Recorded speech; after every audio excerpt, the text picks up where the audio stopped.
用100期视频讲解全部1376款红白机游戏。大家好，我是雷文，欢迎收看红白机游戏终极鉴赏系列。今天是第43期，这期要介绍1988年11月发布的内容，因为数量比较多，开头就不废话了，直接进入游戏的介绍。东方见闻录，这是夏目公司开发和发行的一款文字冒险作品。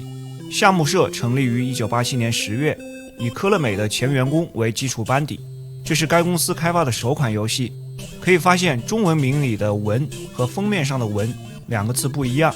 东方见闻录是著作马可波罗游记的别名，记录了马可波罗13世纪末从威尼斯到中国的旅行经历和见闻。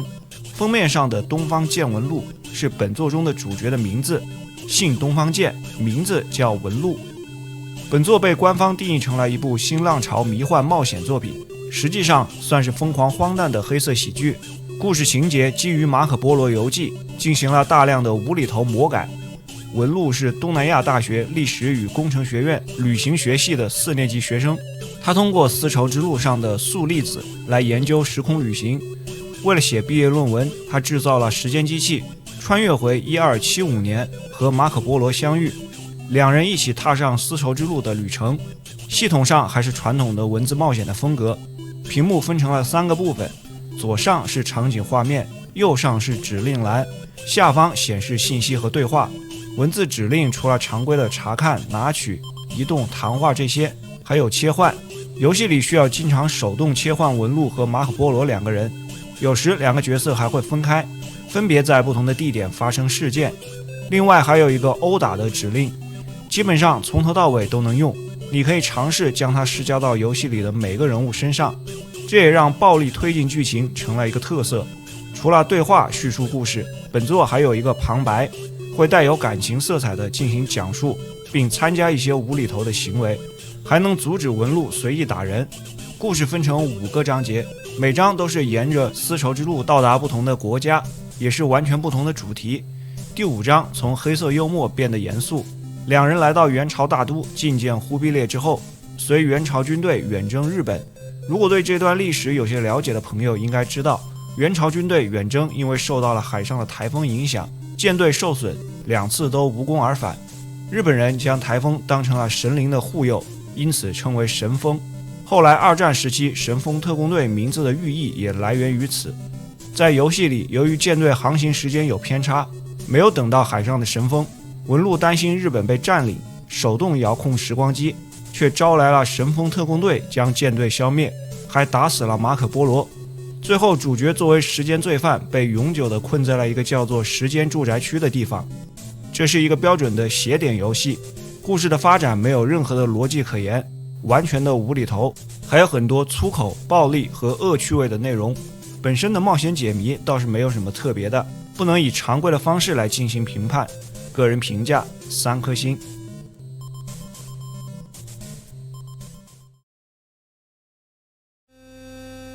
自我中心派，这是一部漫改作品，同名漫画1982年开始连载于讲谈社的青年杂志。这是一部以职业麻将选手为主角的搞笑漫画，里面有各种稀奇古怪的角色和技能，这样的内容很适合改编成麻将游戏。实际上发布的该系列游戏也不少，主要由游戏艺术开发。本作的发行方是阿斯米克。在这作之前 PC88 上已经发布了2款漫改作品，90年还在红白机上推出了续作，在 PCE、MD 和 SFC 以及后来的一些家用机平台上也有游戏。内容当然是打麻将，这是一款4人麻将。进游戏后有3种模式，第一种自由模式，任意选择对手凑成一桌。第二个模式章鱼讨伐战，相当于故事模式。原著里有一个叫做章鱼的组织，你得选择是加入章鱼组或者是对抗他们的一方。第3个模式相当于锦标赛，总共有24名角色。在漫画里，这些角色本身很多都是恶搞其他漫画作品或者一些当时的人物，每个角色都有自己的个性、打麻将的风格，还有些专属技能，有的在牌局上还会说独特的台词。此外，角色都有自己的章鱼度百分比。章鱼在漫画里就相当于不按正常的麻将规则来打牌。在游戏里，由于能力、运气和风格的差异，能感受到不同的角色有强弱的区别，但强力的角色通常也有克制它的打法。作为麻将的游戏，这部作品实际上是不平衡的，但正因为有了这些特殊元素的加入，应该会吸引部分玩家。不过要搞清楚不同的人物特性，需要具备一定的日本麻将基础。本身我对日本麻将就是一知半解，这个内容对我也没有太大的吸引力。个人评价2颗星。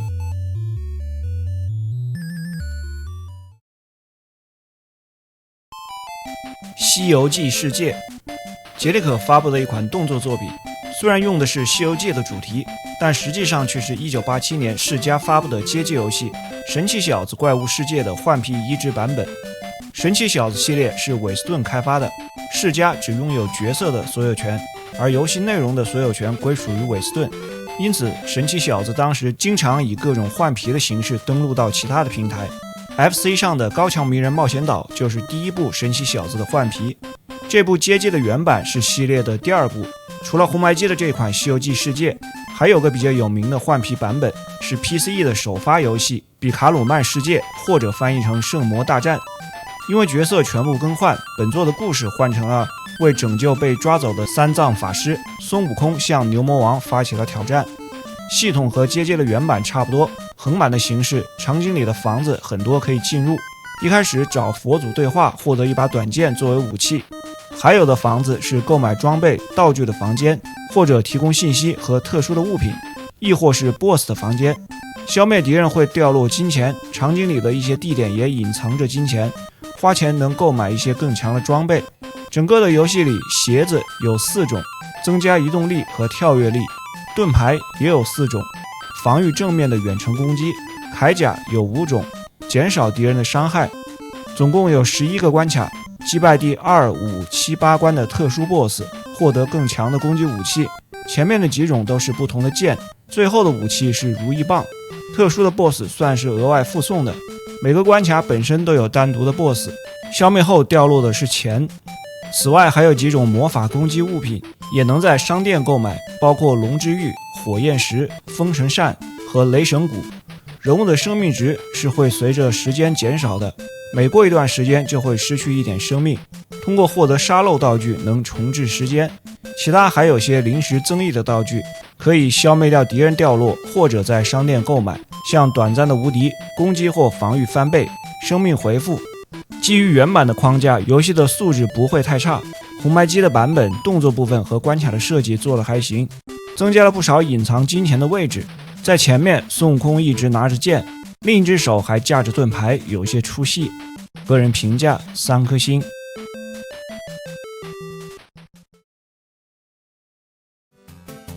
美式足球 SNK 开发的一款美式足球游戏，1987年首先推出街机版，红白机的日版由 K Amusement 发行，美版 SNK 发行。游戏模式分成双人对战、单人和电脑对战，或者双人合作对抗电脑。接下来又分成联赛模式和锦标赛模式。联赛模式是和其他不同的球队交手，锦标赛模式是淘汰赛。东西部各有6支队伍，都以美国不同的城市命名。开始比赛后是一个顶部的俯视角，和之前介绍过的同类游戏《石马大战》类似。在我方进攻时，有4次向前推进的机会，每次进攻都要选择策略，共有5种：长传、短传、4分卫潜行、跑动。球队的阵型和队员站位都是自动的，不能设置。开始移动后，有2个接球手分别闪烁着 A 和 B 作为接球的目标，对应手柄的2个按键。在防守时，站位也是自动的，你要做的只是尽快擒下对方拿球的队员，电脑也会同步控制一起防守。到目前，红白机上只有2款美式足球游戏。相比于红白机早期就发布的《石马大战》，本作从画面、操作的流畅程度上都比前者要更好，玩法也简单易懂。但这部作品在当时却得到了众多的批评，原因就是游戏里有大量与真实比赛不符的情况，传球和踢球的距离与实际球员的力量大相径庭。长传时，如果球从对方的头顶飞过，不管对方在哪个位置，都很容易将球拦下。还有不少类似的问题。概括来说，本作离真实比赛的表现相去甚远。个人评价2颗星。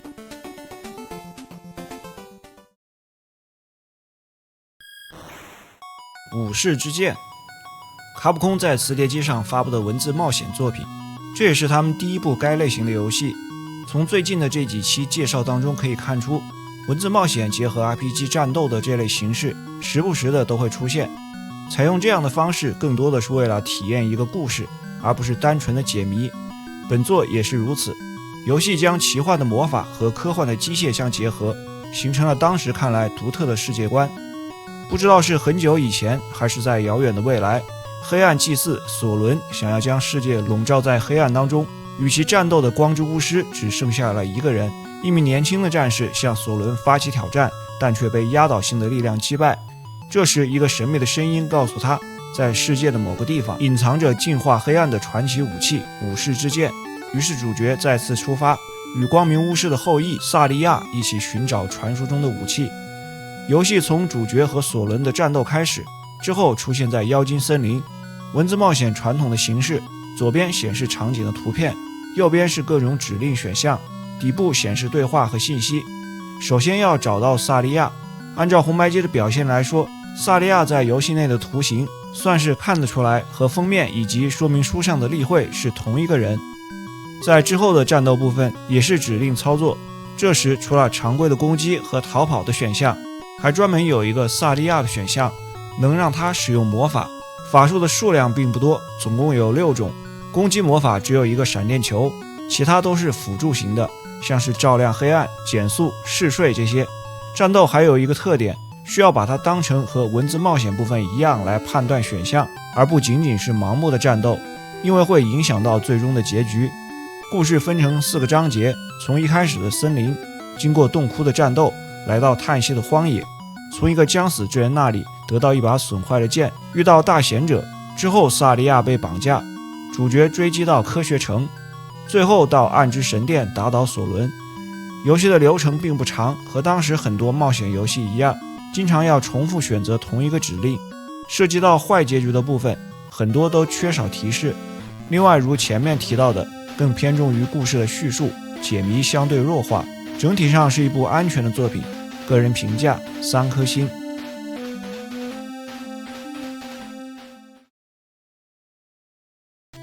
趣味问答，本作是由雅典娜公司开发和发布的。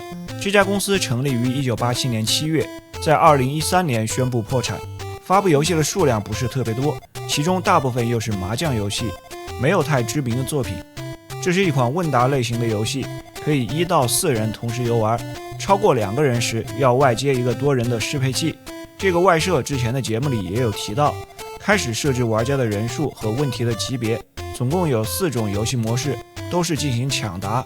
如果是1个人游玩，只能选择第1种，当时电视节目里的经典模式。这个模式里，单人游玩和3个电脑选手比赛，画面下方显示问题，右侧的4个选项会逐步呈现，按键进行抢答，回答正确得100分，同时顶部的气球灯会亮起。连续答对2题，缆车上升1层，回答错误扣100分，对应的灯会熄灭或者缆车下降。先得到1000分到达顶部的选手获胜。有时候会出现2倍问题和恶魔问题，2倍问题即为回答正确得分翻倍，恶魔问题如果答对，可以指定陷害一个对手，让他下降1层。另外的3个游戏模式只能多人游玩，而且没有电脑参与，也是以问答为基础，也有双倍和恶魔的问题。第2个模式是翻牌子，在一个8×8的方格当中，将对手的面板全部变成自己的面板即可获胜。有些像黑白棋，答对获得1次翻版的机会，答错下轮不能回答。双倍问题可以翻2个，恶魔问题选择一个对手的面板。第3个模式以双6为基础，从棋盘的4个角开始，首先绕周边1圈，然后向中心移动，答对转1次轮盘，按数字前进。双倍问题获得2次转轮盘的机会，恶魔问题让对手后退。第4个模式基于神经衰弱，答对翻开2张牌，如果图案一样得到200分。双倍问题多1次翻牌的机会，恶魔问题退回对手已经翻开的对子。由于这些问题基本都是面向日本玩家，即便是会日语，很多的问题也都答不上来，对日本以外的玩家来说价值并不大。个人评价2颗星。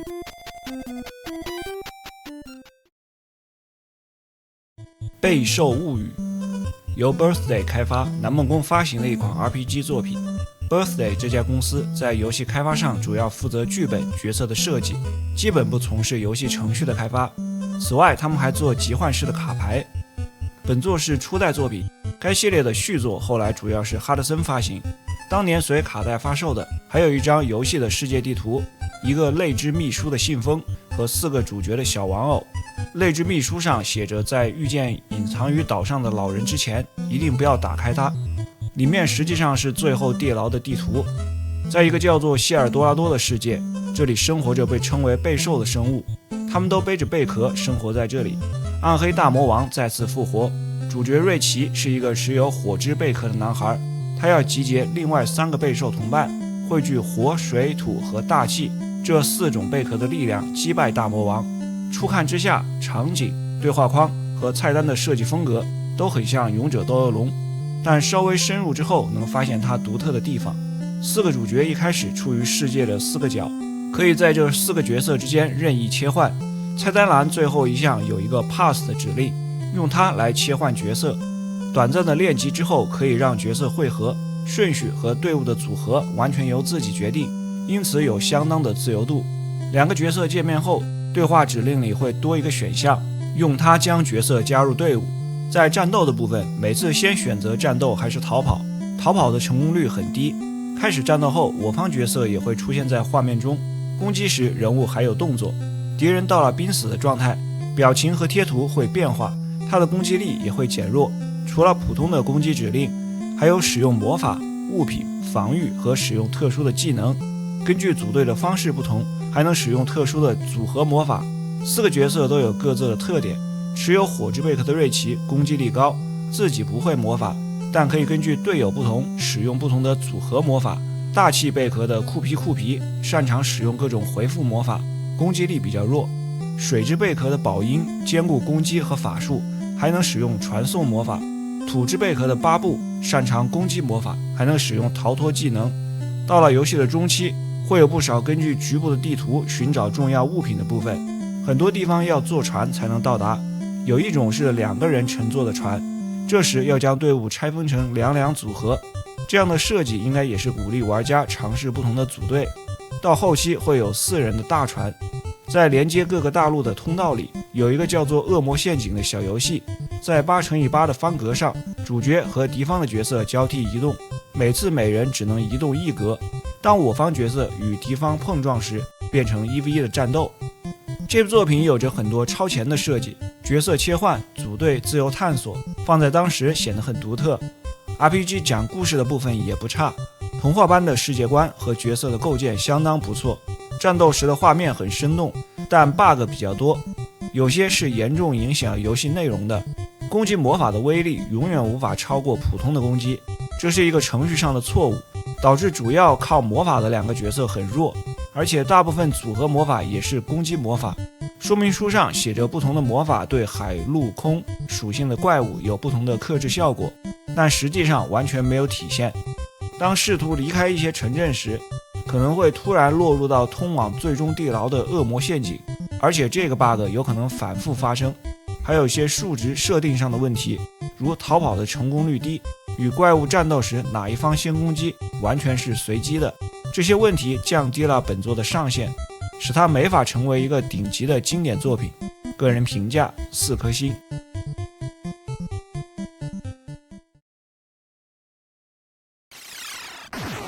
太空射击传，这个中文翻译名写得很土。本作最早是1983年的一款街机作品，由早年在科乐美任职，后来跳槽到卡普空的冈本吉起担任设计。这个人物之前也介绍过。本作最早登陆的主机端口是雅达利，来到红白机后是一个增强的移植版，最先发布在磁碟机上，不久后发行了美版卡带。美版由科乐美在北美的子公司 Ultra 发布。26世纪，人类在太阳系迅速建设了军事基地，许多人被迫每天24小时工作，并受到军事的监视。联邦政府领导人多姆斯下达了领土扩张的战争命令。与此同时，叛军的首领也是多姆斯的儿子鲁道夫组建了太空防卫军，与他的父亲进行作战。这是一款纯正的飞行射击，早年游戏的设计思路是做一款 3D 形式的太空侵略者，游戏画面以单点透视法呈现 3D 的效果，以太空里的星星从画面中央朝着边缘发散形成背景，玩家控制的飞船被限制在屏幕边缘的一个圆周内，围绕圆柱体边缘360度进行移动，发射的子弹汇聚并消失在屏幕的中间，按 B 键发射普通的子弹攻击， A 键发射超级武器，要消耗画面右下方的一个武器符号。武器的升级就是提升一级火力和增强超级武器的数量这两种。游戏里的场景是太阳系的9大行星，每到达一个行星要进行几次空间跳跃，每次的跳跃就算是一个关卡，总共有39关，每关都很短。在每个行星上跳跃几次后会有一场 BOSS 战，消灭 BOSS 后的下一个关卡是奖励关，在奖励关不同的方式消灭敌人有额外的分数奖励。这部作品的制作水准还是在线的，音乐表现很不错，但由于是早期的接近移植，内容相对单调，每关的背景呈现都是宇宙空间，缺少变化。另外后面的 BOSS 战经常会被逼到边缘不停地转圈。发售时磁碟机也在淘汰的边缘了，热度不高，这也是科乐美最后一款磁碟机游戏，个人评价3颗星。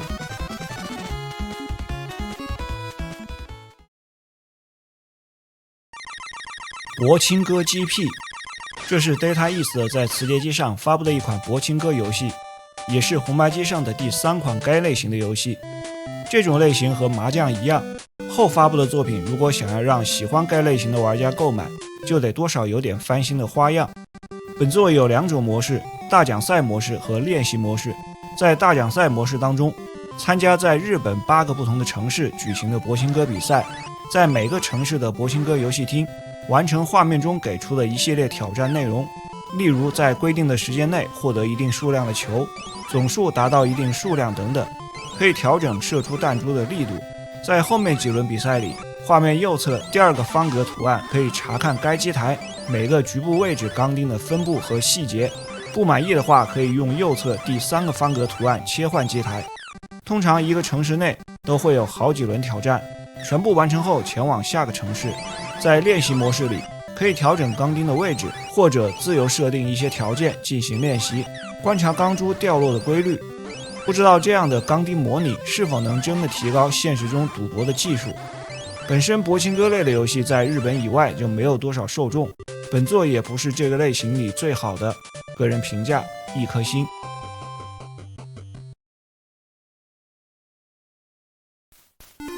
时空线索，噩梦真的来临。这是一款从电脑端移植过来的作品，原版1985年发布在初代的苹果电脑上，类型被称为点击式冒险游戏，原版由 Icom Simulations 开发。这是一家美国的公司，当年制作的大部分都是冒险类的作品。针对苹果电脑的冒险游戏，还专门开发了一个叫做 Mac Venture 的游戏引擎。本作的原版就使用了这个引擎。红白机的版本由 Chemical 移植，发行了日、美、欧3个版本。故事发生在上世纪40年代的芝加哥，主角艾斯·哈丁是一名退役拳击手，担任私家侦探。一天早上，艾斯在酒吧的一个浴室隔间里醒来，不记得自己是谁，在楼上的办公室里发现了一个死人，他陷入了被污蔑谋杀的麻烦当中。从现场的一些线索能发现，失忆是因为被注射了毒药。艾斯要从现场的线索开始，逐步恢复记忆并洗脱罪名。这是西方风格的冒险游戏，系统上稍微有些类似之前介绍过的狂气之馆。画面左侧是场景的图片，右侧是物品列表。像外套这样的，点开之后还有子列表，显示外套里面装的东西。底部是指令菜单，要执行指令，先用方向键控制手型的指针，选择一个动词指令，然后在左上的场景里的图片点击相应的位置，或者点选右侧物品列表里的物品名称。如果要移动到不同的场景，可以点击移动指令下方的方格，右下方还有一个 self 的图标，用途是对自己使用物品。如果朝自己开枪，游戏直接结束。本作里大量的时间用于收集物品、使用物品，大部分的物品并没有作用，需要靠自己甄别。可以交流和对话的角色比较少，解谜的风格和日式的文字冒险有明显的区别。游戏还设计了很多突然导致死亡或者游戏结束的情况，有时候要坐出租车前往其他的场景，这时需要花钱。除了收集物品时得到的少量的钱，还可以玩老虎机来赚钱。如果没有足够的钱坐车，游戏就直接结束。另外会多次碰到强盗，前几次可以打他让他滚蛋，但3次以后必须付钱给他，否则就会被杀。不过死了以后继续游戏时会从最后的场景复活，基本上没有什么代价。因为电脑端的冒险游戏引擎主要用点击式的玩法，移植时的问题和之前介绍的狂气之管一样，控制指针的操作很麻烦。原版游戏的素质还是很高的，当年在北美也很受欢迎。红白机版除了前面说的问题，画质水平在同平台的文字冒险游戏中不算太好。如果对美式冒险有兴趣的话，还是值得尝试的。个人评价3颗星。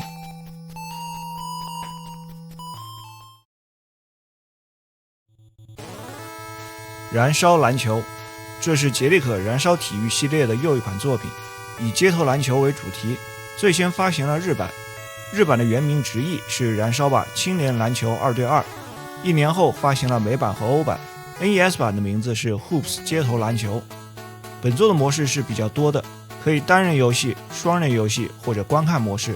双人游戏里又有 1v1 对战、2v2 对战或者双人合作 2v2 对抗电脑。单人游戏也有 1v1 和 2v2 的模式，有8个可选的角色，他们都有自己的特点，还能查看人物的简介。选定人物后是设置比赛的时间，进球后哪一方中线发球，以及比赛的场地。进入比赛后，一开始先在罚球线比罚球，有一个箭头随机移动，当落到篮筐的正上方时按下就能投进。罚球获胜的得到优先的开球权。在 2v2 的模式里， A 键是传球， B 键跳起投篮，防守时 A 键拦截， B 键封盖。封盖只有对方投篮时按下才会有动作。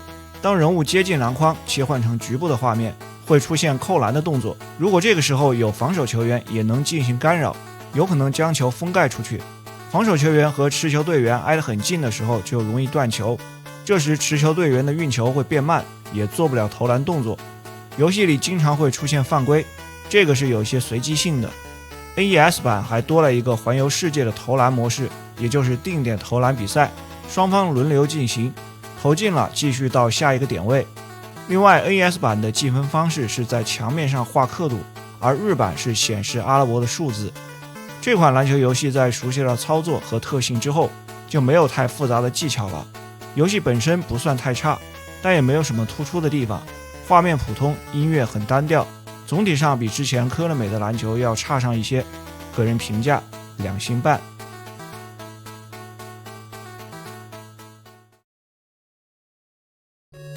家庭麻将上海之道，这是南梦宫家庭麻将的第2部作品，第一部是1987年8月发布的，在第24期里介绍过。这部续作和之前一样，也是由日本物产开发，面对的对象也是麻将的初学者。本作还是一个2人麻将，有3种游戏模式，后2种模式的内容很丰富。第一种模式实战麻将，在6个对手里选择一个和电脑对战，有麻将老君、黑暗龙、女教师、女大学生、章鱼和兔女郎，他们的实力强弱差别相当的明显。然后设置一些规则即可开始牌局，把对手的钱都赢过来就算获胜。第2个模式环游世界测验的麻将，在这个模式里，目标是要在全世界找到4个钻石一桶，在一个地点先打1局麻将，无论输赢，然后进行问答，答对问题得到相应的奖金，接着选择一个旅行的地点，得花钱坐飞机，这里是强制进行选择的。到一个新的地点后再打1局牌，然后答题，再旅行，如此循环，直到收集了4个钻石一桶。第3个模式麻将大奖赛，在这个模式里，与全球12个城市的7个对手展开较量，积累积分，争夺冠军。这个模式里，金钱和积分是分开的，每个选手还有不同的属性值，有3项属性：确力、运气和耐力。在一个地点要和全部的7个对手各打1局，开局前能买对手手上的道具，或者卖出自己手上的道具，最多持有4个，还能选择是否下注金额，不下注的话，胜负只影响积分。道具包括了彩票、眼镜、护身符、机票、保险卡和药物。彩票能增加获奖时的金额，眼镜能查看下一局对手的牌，机票免于支付到下个城市的交通费。剩下的3种道具是随机事件时使用的，和7个对手都打完一局后前往下一个城市，没有机票的话就得强制付钱，如果没有钱，游戏就直接结束。2个城市之间都有一次发生事件的机会。沿着分支路线往下，商店图标可以购买道具，骷髅头的图标会发生各种不好的事情，问号是幸运的事件。如果战胜了这7个对手，还会面对最终 BOSS 麻将老君。除了常规的打麻将，这部作品还加入了各种麻将之外的元素，趣味性增强了很多。特别是第3种模式，除了赢得牌局，还有其他的目标，即便是对日本麻将规则不那么熟悉的玩家也能玩得下去。个人评价3颗星。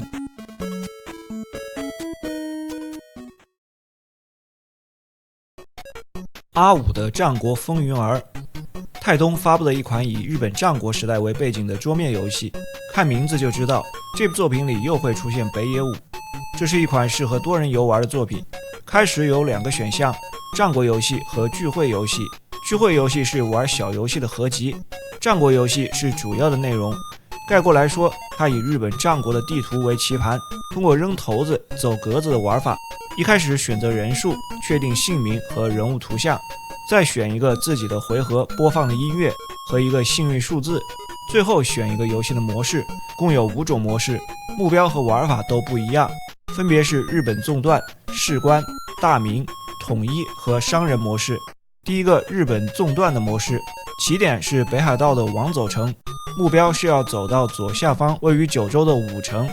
在自己的回合可以查看地图，自己的状态，最主要的状态是金钱和体力，还能使用卡片。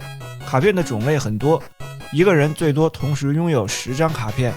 扔骰子后按照点数在地图上移动，如果扔到自己之前选择的幸运数字，可以再扔一次并穿过强制的事件方块。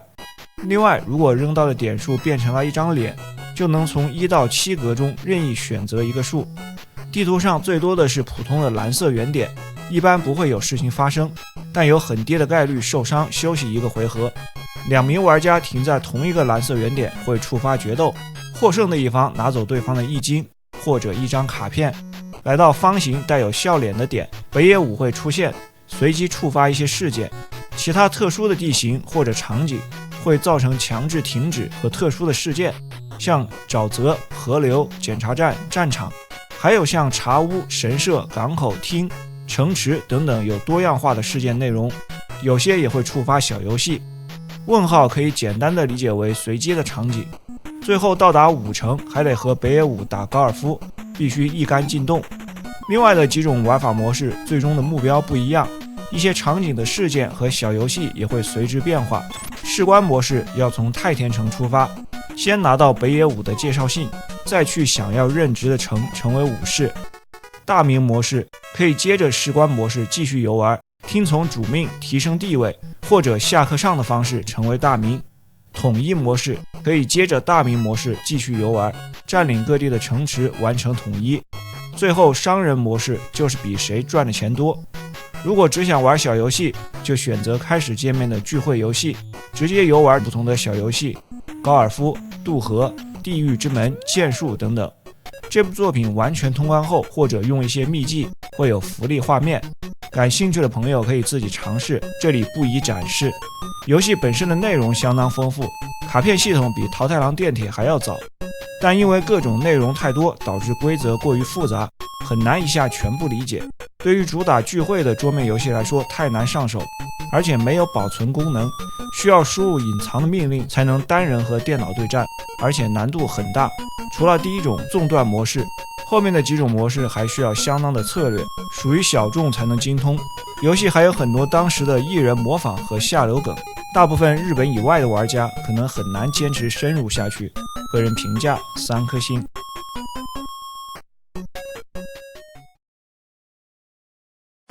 中国占星术，杰里可发布的一款作品。这是一款很奇怪的游戏，说它是游戏也许并不准确，因为没有太多可玩的内容，更像是一款早期的占卜软件。所谓中国占星术，我们通常都是说算命。一开始画面上出现一个仙风道骨的老道士，告诉你能算命，接着出现10行预设好的空格，在里面填入姓名和出生的年月日，编号1到5是女性，6到10是男性，之后输入你想要算命的人的编号，老道士就会给出这个人的主星，每个主星特点不同，擅长的东西也不一样。例如这里的10枚星善于交际和政治。噼里啪啦讲完之后，有8种算命的选项，可以看性格怎么样，点进去后显示详细的性格特征和解释。事业占卜告诉你擅长的工作类型，显示一张照片，下方还有笼统的信息。财运占卜用一个老虎机的形式表示财运的好坏，3个7就会有好运。看一年的运势需要设定一个年份，然后出现一张图表，从0到100表示这一年运势的变化，还会显示后面几年的趋势。看1个月的运势，输入具体的月份，显示幸运日、颜色、地点、数字、商品和食物。如果是看1天的运势，除了运势图，还会有一些小的问答。前面的2个相性和婚姻需要男女2个人的姓名和生辰八字，输入后会用动画的形式展现2个人是否合得来，或者能否结婚。这就是游戏的全部内容。我估计当年发布这款游戏的设想，可能是在聚会的时候放上自己或者朋友的资料，然后用这个软件来娱乐，同时还可以八卦。放在今天已经没有什么价值了，个人评价1颗星。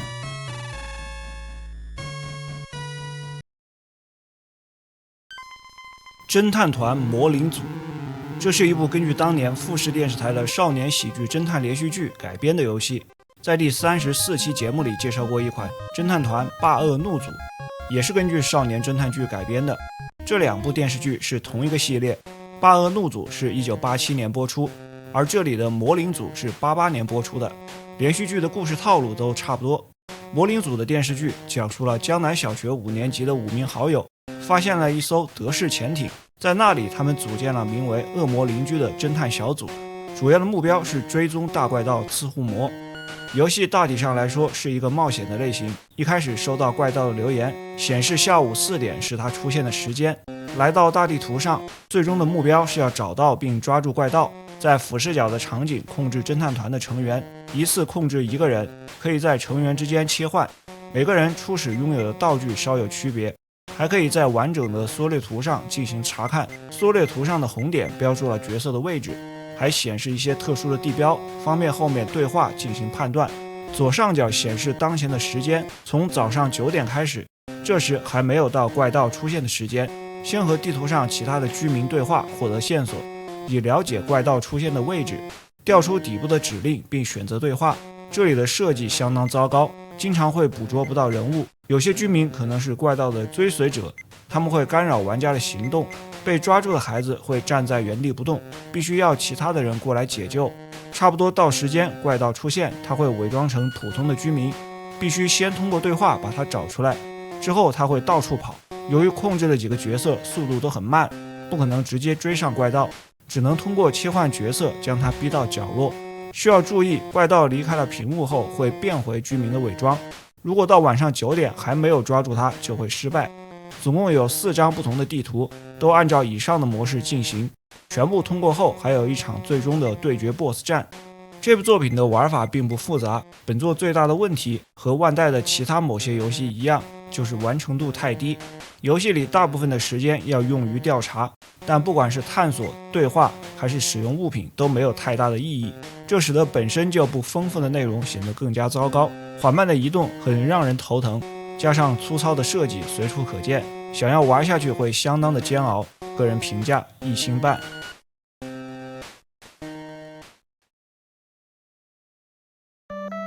马里奥兄弟归来，这是一款任天堂发行的官方改版作品，基于1983年发布的马里奥兄弟进行了一些修改。本作只在磁碟机上发行，而且是覆盖写入专用，因为有了赞助商的广告植入，覆盖写入的价格比常规的低100日元，只需要400日元。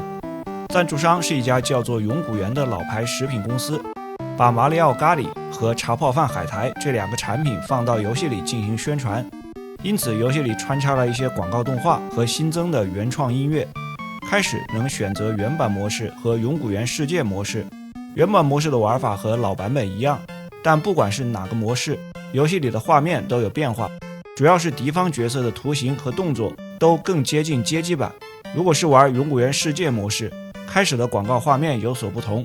更重要的是，在这个模式下通关，当时还有官方活动，活动期间如果将通关代码发送给永古猿，10万分赠送马里奥3的扑克牌，20万分赠送马里奥3的卡带。只要参加了活动，就能获得马里奥3的特殊钥匙扣。从这款游戏能看出，虚拟角色带货这个套路几十年前就有了，也可见马里奥大叔的影响力。游戏评价3颗星。